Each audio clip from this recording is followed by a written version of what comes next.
Simanyi weri bamujje ali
tufunye esasagge abadde alinnye Mutti Gw'amasanyalaze agenza okubanga okwerwanako ng'ayagala kwerwanako okubanga akka wansi amasanyalaze tegamuganyiza kubanga akola ki ng'akka wansi naye tulina enniike y'amaanyi nnyo ku mitima gyaffe olw'embeera etuguddeko mu kitundu kyaffe. Ensobi nze ngamba nti evudde kubanga wembanga mutunuulidde ye nga ye omukozi w'amasanyalaze oba akola mu masanyalaze alinya amasanyalaze nga alina ebikozesebwa ebimu byatatadde ku mubiri gwe nze gwe nandibadde ndaba nti ensobi naye ntiisa nnyo eno ewaffe olwamutuuze munnaffe ng'ate muganda waffe okuba nti amasanyalaze gamwokyezza mu mbeera gye bandiise ng'ey'okweyiya naye ng'abatusingako bagamba nti omuti ogwo gubaddeko amasanyalaze kweriwayo eri waggulu eno ekka wansi erina wekwataganira ku muti awo ng'omutwala okuba gwesulika okuba nti amasanyalaze gabeerako kweyo waya ekkirira wansi bw'ataddeyo omuguwa obubi amasanyalaze ne gamugatta so kibi nnyo bonna buli ku bumeme amasanyalaze g'eno yagaana okugatereeza bantu bonna baagala kwezza ku masanyalaze direct olw'obuzibu ti amasanyalaze tegawera buli muntu akozesa amasanyalaze firiidi zisiriira balubu zaabika kati baasalawo bayeteeke ku direct okutuusa bumeme lweri balowoozaako nga gagenda direct mu nyumba ng'ekintu bw'onooba nga tokitaddeeko kintu kikifuga bakijjako ekikifuga bagateekako gasobole okuba nga gakola ku bintu byabwe naye ng'ebintu byonna obuzibu bwa bumeme twakakuba lipooti ezisoba mu 205 olw'amasanyalaze ge balina amasanyalaze tegawera gookya ebintu buli kimu kifa bo ne balowooza nti abantu bali mu kusaaga abulabi nga musiraamu munnange naye nali namanyako nti yaliko w'amasanyalaze n'alinnya ekikondo n'agwa n'akutuka omugongo n'atereera kuba nti yali yazzeemu okubeera ng'akola ki yalinnya ebikondo by'amasanyalaze tusaaliddwa nnyo muganda waffe kubeera nga Mungu amujjulidde mu mbeera eyo tukundi afiiridde ku mulimu tusaba Mungu abeere nga amusasira.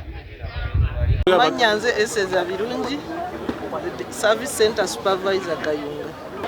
ekyokubiri abadde nga bwe yayagadde bwe yalinnye talina kyambalo kyayambadde ekimuprotectinga, talina gloves, talina helmet, talina kwegamba any protective gear. So tukubiriza bonna abatali bakozi ba umeme, tubakubiriza muve ku layini z'amasannyalaze, muve ku layini z'amasannyalaze. Kobenga ogakoledde ebbanga ki, amasannyalaze tegalina Uganda, sawa yonna gakutta. So bw'obanga kasitoma oyina ensonga lwaki tulina kutuuka ku masannyalaze go, bw'ofuna obuzibu waliwo toll free lines zosobola okukubako ne tukusindikira abakugu ne bakolako, naye si kunoonya buli omu n'ajja n'akola ku masannyalaze go. Kati kino kibeera ekyokuyiga eri bonna bakamyufu, muyige nti temuteekwa kusaalimbira ku masannyalaze. Ebyo ebyange kubanga bw'oba oripootinze ng'olina reference number teri atasobola kukwatendinga. Tulina team specifically for that, naye abantu tebaagala ku reportinga. Bwe bafuna obuzibu bakubira nze ku ssimu, bakubira asiimwe, tebaagala kukozesa essimu ya toll free. Kyokka ng'essimu ya toll free yetuyamba okubanga twanguyirwa omulimu gubeera registered, ate naffe tuba tulina kugulondoola tulabe nti gukoleddwako. Omusango we guli guvunaanibwa omufu kubanga alinnye omuti mu bumenyi bw'amateeka, takola mu bumeme. Yes, era nkubiriza abantu b'ekitundu kino, amasannyalaze gaba gavuddeko, mugende mu bumeme mufune abantu abatuufu babakwasaganyiza ebyamasannyalaze. So si kufuna muntu yenna gw'osanze, bano bamuyita bakamyuufu. Bye bivaako bino, tufiiriddwa omuntu omutuuze alina famire agenze bw'atyo. Yes, kukyokutwala omufu tubadde tetulina buzibu nakyo kubanga the relatives balaze nti for them bali contented nti omuntu waabwe afudde masannyalaze era tebagenda kwemulugunya.